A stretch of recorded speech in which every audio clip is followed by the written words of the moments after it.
Morning সবাইকে, আমার এক নতুন ব্লগে আপনাদের স্বাগতম। আজকে একটু বেরোচ্ছি। আজকে নর্মালি একটু ঘুরতে যাব, একটু একঘেয়ে জীবন থেকে একটু বেরোই। তো চলো দেখো কোথায় যাই। গাড়ির জন্য আজকে রাস্তা পুরো ফাঁকা, শনিবার না।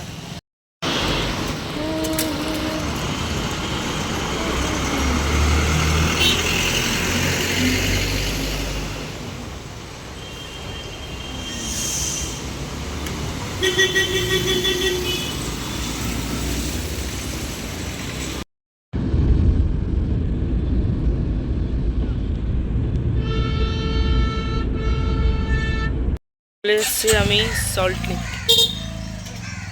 আজকে ম্যাডামের অফিস আছে বলেছিল, কিন্তু সাডেন আমাকে জানালো যে সার্ভার ডাউন আছে, অফিস নেই। তাই বললাম তাহলে কি করবে, আমি তো এসেছিলাম কাজে। তো বললো তাহলে একটুখানি বেরোবো। বললাম ঠিক আছে তাহলে আসো। আর সল্ট লেকের চা খুবই ভালো। আমি এখন বিস্কুট আর এই চা নিয়ে বসেছি। আমার মা যদি এই ব্লগটা দেখেন বলবেন সেই দুধ চা, আবার দুধ চা খাচ্ছিস। কিন্তু সরি মা, সল্ট লেকের দুধ চাটা না খেলেন তো হজম হয় না, পেটের ভাত। দেবপর্ণা চলে এসছে। কেমন লাগলো অফিসে সার্ভার ডাউন হয়ে? হ্যাঁ, খুবই মজা লেগেছে। তো ফ্রি ডে পেলাম অনেকদিন বাদে ক্যামেরার সামনে, মানে ওর চ্যানেলে ফ্রেমে এলাম একজন, মানে একই ফ্রেমে দুজনে একসাথে। আমাদের অনেক দিন হয় এখন কাজের সোর্সে যে ঠিক মতো কথা বা মানে কথা হয়, দেখা হয় না। তো যাই হোক, এখন আমরা খেতে যাবো ডাব। ডাব খাবো, চলো। এগুলো কত করে? কটা? দুটো? তাহলে ডাব ছাড়া না, মানে আর কিছু মাথায় আসে না, এটা খুব হাই প্রেডিং। বেশ মিষ্টি ডাব। ডাবে শ্বাস, মাছের ট্যাংরা মাছের ডিম ছাড়া অসম্পূর্ণ, প্রপার অসম্পূর্ণ। মানে একটু হলে এই জিনিসগুলো দরকার পড়ে।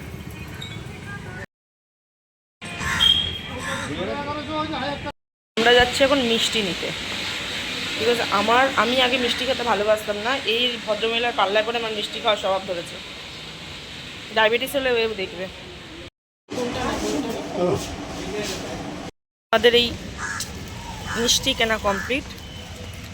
আমরা 2 পিস খেয়েও নিয়েছি, সেটা লজ্জার শরমের ভয়ে দেখাইনি। এই এই এই এই মানুষটার জন্য মিষ্টি খেয়ে খেয়ে আমার এই ভুঁড়ি হচ্ছে। মিষ্টি খুব ভালো। গুড। এই হলো সেই নার্সারি যেখানে যেতে এই ভদ্রমহিলা ভয় পায়। আর নার্সারি গেলেই একজন আটকে যায়, ঠিক আছে, বসার জায়গা নিয়ে দাঁড়িয়ে থাকতে হয়। আর আমার ভালো লাগে ফুল গাছ টাছ সবই ঠিক আছে, বাট ও আটকে যায়। ওকে ওখান থেকে বারবার মানে বিশ্বাস নিতে দিচ্ছে। আর্টিফিশিয়াল গাছের থেকে আমার রিয়েল প্ল্যান্টস খুব পছন্দ। এবং সত্যি কথা বলতে ইন ফিউচার খুব ইচ্ছা আছে যে ইনডোর আউটডোর পুরো গাছে ভর্তি থাকবে। মানে যেদিকে তাকাবো সুন্দর সবুজ। একটা জিনিস বলি, ওর গাছের প্রতি ভালোবাসা প্রথম আমার খুব বিরক্ত, সত্যি বলছি। বাট ওদের বাড়িতে ও নিজে অনেক সবজি গাছ ফাছ বসিয়ে সেটাকে ভালো, মানে ফলন হলো, অনেক সবজি হলো, তখন না আমারও বেশ ভালো লাগে। তাই এখন আমি যাবো নিজে থেকে কিনেও দেবে হয়ে গেছে। চলো যাই। এখানে বয়স আছে, ঠিক আছে। কি সুন্দর এই গাছটার পাতাগুলো দেখো।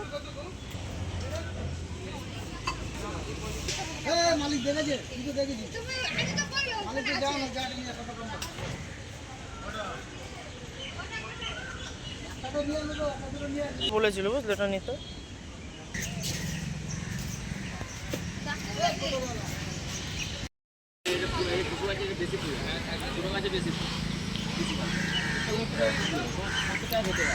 এগুলো স্নেকের মতো কিছু।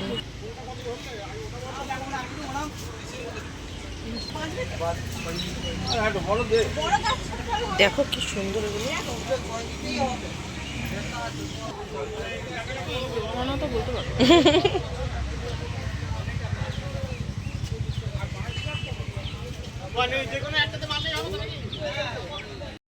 কিচ্ছু কিনতে পারিনি, তেমন কিছু ভ্যারাইটি ওঠেও নি।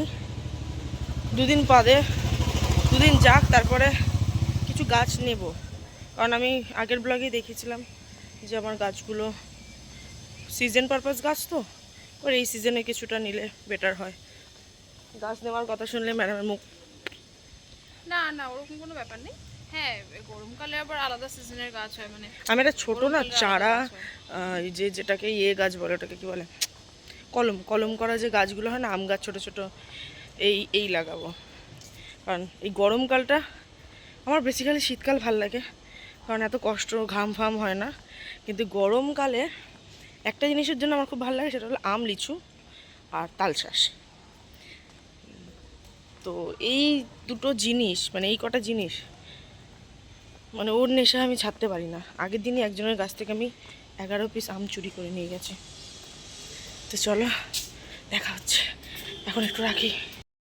এখন আমরা এসছি এক জায়গায় লাঞ্চ করতে, ওয়েটিংয়ে বসে আছি কারণ রেস্টুরেন্ট ভিড়, এক জায়গায় বসতে দিয়েছে, বসে আছি। যাই হোক, যেটা বলার সেটা হলো মানে যে জিনিসটা কি বলতো, যে ন্যাচারাল যে প্ল্যান্টসগুলো হয় না, তাদের একটা বেড়ে ওঠা দেখতে, তার নিজের হাতে গ্রুম করে ফল, এগুলো দেখতে না খুব ভালো লাগে বেসিক্যালি। আর কখনো কখনো ব্যস্ততা জীবন থেকে না মনে হয় একটু বেরিয়ে একটু কোয়ালিটি টাইম স্পেন্ড করি, বা নিজে একটু একাকিত্ব থাকি। কারণ নিজের সাথে মানুষের নিজের বোঝাপড়াটা সবার আগে জরুরি, তাই না? কারণ প্রচুর আপ ডাউনস মানুষের জীবনে আসে, কারোর জীবনই এক গতিতে চলে না। নদীরও যেমন ভাঙন গড়ন আছে, মানুষের জীবনও তাই। সেই পরিস্থিতিগুলোকে নিজেকে সামলানোটা, আমার মনে হয় একাকিত্ব বা নিজের সাথে অ্যাডজাস্টমেন্টটাই মানে একমাত্র, মানে কি বলবো, নিজের সাথে এই অ্যাডজাস্টমেন্টটাই একমাত্র সেই মোকাবিলা করার জন্য তৈরি করতে পারে আমাদেরকে, তাই না? ও তো গেল খাবারের ওখানে দেখতে। যাই হোক, ও এই জিনিসগুলোই বলার যে মানুষের জীবনে চাহিদারও শেষ নেই। কারণ সত্যি কথা বলতে আমরা সবাই চাই আরও বেটার, আরও অ্যাচিভমেন্ট। তাই আমরা আজকে যেটুকানি আছে সেটুকানিতে বাঁচতে ভুলে যাই। অনেকেই দেখবে অনেক সময় কি করে, মানে মানুষকে না দেখে না বুঝেই অনেক কমেন্টস পাস করে দেয় যে ও সেই, কিন্তু আদেও মানুষ তার পরিস্থিতিটার সাথে কতটা মানে অবগত। তাই দূর থেকে সব কিছুই সুন্দর, গাড়ির কাছের ভিতর থেকে জগৎটা সত্যিই সুন্দর, কিন্তু যখন পায়ে হেঁটে বুঝবে তখনই মানুষের কষ্টগুলো চোখের সামনে আসে। এটাই বলার আর কি। তো যাই হোক, খাওয়া দাওয়া করি, আবার দেখা হচ্ছে বিকেলবেলা। জানি না কখন খাবার আসবো, দেখা যাক কখন আসে।